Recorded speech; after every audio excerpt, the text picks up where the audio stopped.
Welcome to hashtag Throwback Thursday, where I dive into a board game history and discover that sometimes the story behind the game is just as interesting as the game itself. And today we're talking about murder, board game murder. Professor Plum, Colonel Mustard, Miss Scarlet, a suspicious candlestick, and apparently an entire mansion full of people who think the appropriate response to finding a dead body is to wander around collecting clues. We're talking about Clue, except if you're watching this from the UK or the rest of the world, you might be yelling at me right now. It's called Cluedo. And you're right. So why do Americans call it Clue? Well, grab your magnifying glass and let's take a journey into this mystery. Our story takes us to England during World War II. A musician named Anthony E. Pratt had an idea for a murder mystery board game. Pratt had worked as a musician in hotels and other venues where murder mystery party games were part of the entertainment of the era. The basic idea was wonderfully simple. There's been a murder. There are several suspects. There are several possible weapons and several rooms where that crime might have been committed. Your job, figure it out. Who did it, where they did it, and what they used to commit the crime. Sounds familiar, right?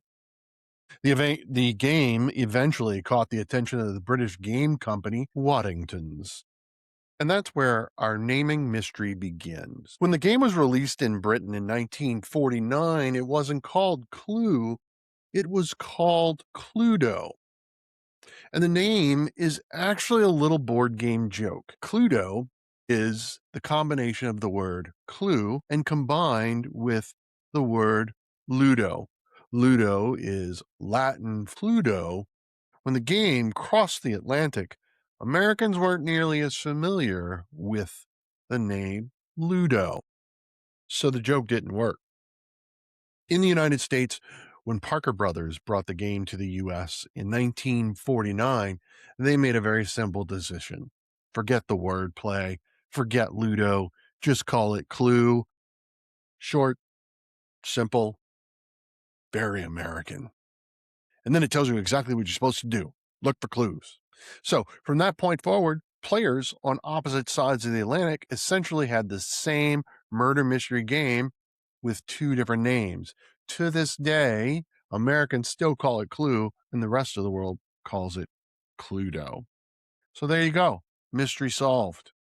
But it gets more interesting if you can believe such a thing is possible.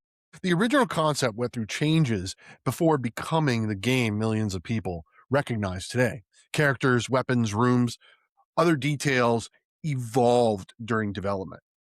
Even some familiar character names differed depending upon where you played the game. For example, American players know Mr. Green, but traditionally in the British version, the character was Reverend Green. And then there's the game's unfortunate victim. American editions famously refer to Mr. Body with two D's. Get it? Body. Subtle, Parker Brothers. Very subtle. British editions traditionally used Dr. Black. Even though Clue and Cluedo share the same basic cardboard DNA, the games developed little regional differences that made each version slightly unique. And that's how a British murder mystery game created during World War II became one of the most recognizable board games ever made. The next time someone says, "Do you want to play Clue?" you could push your glasses up dramatically and say, "Actually, it's called Cluedo." And then explain that Cluedo is basically Clue plus Ludo, while Parker Brothers shortened the American name to Clue. And then watch everyone regret inviting the board game historian to game night. So today's mystery has officially been solved.